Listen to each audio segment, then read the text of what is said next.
लड़की गलती से चुड़ैल के कमरे में घुस गई और अनजाने में उसका लाल पर्दा हटा दिया। ये देख वह डर गई और भागना चाहा, पर बाहर भी खतरा था। चेनसो वाला जोकर सबको मार रहा था। दरवाजा न खुलता देख इस लड़की को चुड़ैलों को आजमाना पड़ा, क्योंकि उसे साफ याद था कि अभी अभी उसकी साथी को हॉल में चुड़ैलों के सामने जिंदा तड़पाकर मार दिया गया था। शुक्र है कि यहाँ चुड़ैलों ने कोई हरकत नहीं की, तो उसने हिम्मत करके कमरे में भागने का सुराग ढूंढना शुरू किया। उसे नहीं पता था कि इस हॉरर गेम का बड़ा बॉस जल्द ही आने वाला है। कौन सोचता था कि बॉस कमरे में आकर उसे खाने के बजाय सोती लड़की पर लाल कपड़ा डाल दे। फिर एक चुटकी बजाकर उसने चुड़ैलों से लड़की के लिए जरूरी खाना मंगवाया। अचानक 12 बजे की घंटी बजी। बॉस ने चाबी छोड़ी और धीरे से कहा कि लड़की अगली रात उसके कमरे में आए।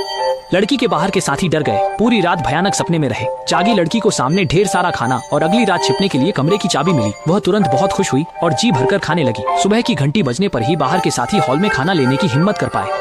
उन्हें लगा कि लड़की चुड़ैल के कमरे में मर जाएगी, इसलिए उन्होंने उसका हिस्सा बांटने का फैसला किया। लेकिन लड़की के अचानक आने से उनका काम रुक गया। उसे जिंदा देखकर सब समझ गए कि उसके चुड़ैल वाले कमरे में कुछ गड़बड़ है। एक लड़के ने तुरंत चाकू निकाला और उसे चाबी देने पर मजबूर किया। लड़की भला कैसे मानती? वह तुरंत भागी, पर दूसरी मंजिल की सीढ़ियों पर घेर ली गई। उसने दोस्त को कमरे में राक्षस होने की चेतावनी दी, पर उसने नहीं माना। अगर सच में राक्षस होता तो वह आज तक कैसे जीवित रहती? जान बचाने को लड़की ने चाबी दी, पर वह हंसकर चाकू गर्दन पर रख अंदर रुकने को कहा, पर लड़की ने तिरस्कार से हंसकर चाबी नीचे फेंक दी। इससे लड़का गुस्सा हुआ और चाबी ढूंढने नीचे भागा। पर जब वह खुशी खुशी चुड़ैल के कमरे में घुसा,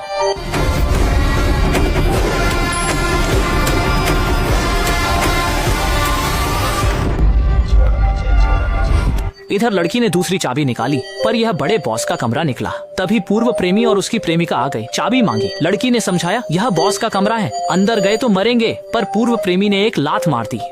उन्हें लगा कि लड़की कल रात यहीं छिपकर बची थी। उसकी बात पर यकीन न कर उसकी चाबियां छीन ली। जब दोनों ने उत्साह से कमरा खोला तो देखा कि बड़ा बिस्तर फूलों, गहनों और ढेर सारे खाने से भरा था। उन्हें नहीं पता था कि यह बड़े बॉस ने अपनी पिछली जिंदगी की प्रेमिका के लिए तैयार किया था। वह आज रात लड़की की पिछली जिंदगी की यादें वापस लाने वाला था।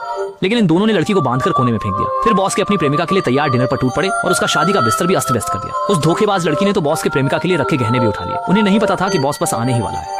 लड़की ने गलियारे में आहट सुनी। उसने उनसे जान बख्शने की गुहार लगाई, पर पूर्व प्रेमी ने उसे अपने काम में बाधा मानकर बिस्तर के कोने में धकेल दिया, जिससे वह बेहोश हो गई। तभी बॉस आया। अपनी प्रेमिका के लिए तैयार किया गया डिनर उन दोनों ने बर्बाद कर दिया था और प्रेमिका की हालत भी गंभीर थी। वह आग बबूला हो गया।